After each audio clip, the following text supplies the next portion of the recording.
Old Major, a prize-winning boar, gathers the animals of the manor farm for a meeting in the big barn. He tells them of a dream he has had in which all animals live together with no human beings to oppress or control them.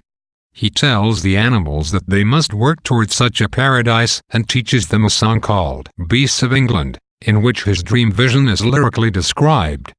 The animals greet Major's vision with great enthusiasm.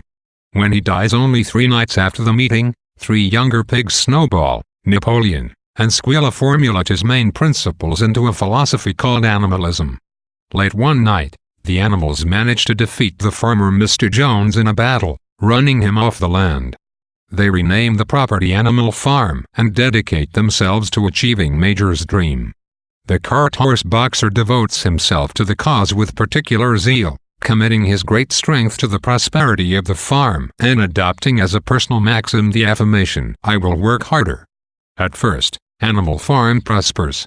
Snowball works at teaching the animals to read, and Napoleon takes a group of young puppies to educate them in the principles of animalism.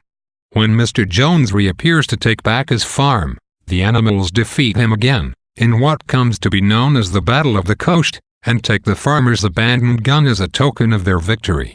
As time passes, however, Napoleon and Snowball increasingly quibble over the future of the farm, and they begin to struggle with each other for power and influence among the other animals. Snowball concocts a scheme to build an electricity-generating windmill, but Napoleon solidly opposes the plan. At the meeting to vote on whether to take up the project, Snowball gives a passionate speech. Although Napoleon gives only a brief retort, he then makes a strange noise, and 9 attack dogs, the puppies that Napoleon had confiscated in order to educate, burst into the barn and chase Snowball from the farm. Napoleon assumes leadership of Animal Farm and declares that there will be no more meetings. From that point on, he asserts, the pigs alone will make all of the decisions for the good of every animal. Napoleon now quickly changes his mind about the windmill, and the animals, especially Boxer, devote their efforts to completing it. One day, after a storm, the animals find the windmill toppled. The human farmers in the area declare smugly that the animals made the walls too thin, but Napoleon claims that Snowball returned to the farm to sabotage the windmill. He stages a great purge, during which various animals who have allegedly participated in Snowball's great conspiracy, meaning any animal who opposes Napoleon's uncontested leadership, meet instant death at the teeth of the attack dogs. With his leadership unquestioned, Boxer has taken up a second maxim: Napoleon is always right. Napoleon begins expanding his powers, rewriting history to make Snowball a villain. Napoleon also begins to act more and more like a human being, sleeping in a bed, drinking whiskey, and engaging in trade with neighboring farmers. The original animalist principles strictly forbade such activities, but Squealer, Napoleon's propagandist, justifies every action to the other animals, convincing them that Napoleon is a great leader and is making things better for everyone, despite the fact that the common animals are cold, hungry, and overworked. Mr. Frederick, a neighboring farmer, cheats Napoleon in the purchase of some timber and then attacks the farm and dynamites the windmill, which had been rebuilt at great expense.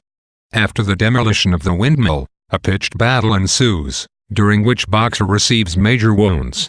The animals rout the farmers, but Boxer's injuries weaken him.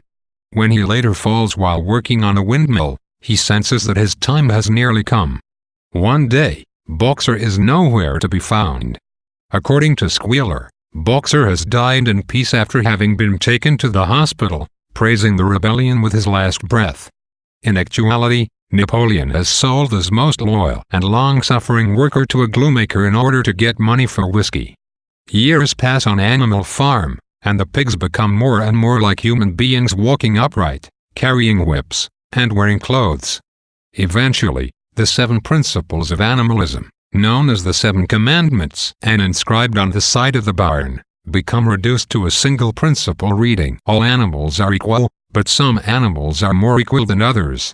Napoleon entertains a human farmer named Mr. Pilkington at a dinner and declares his intent to ally himself with the human farmers against the laboring classes of both the human and animal communities. He also changes the name of Animal Farm back to the Manor Farm, claiming that this title is the correct one.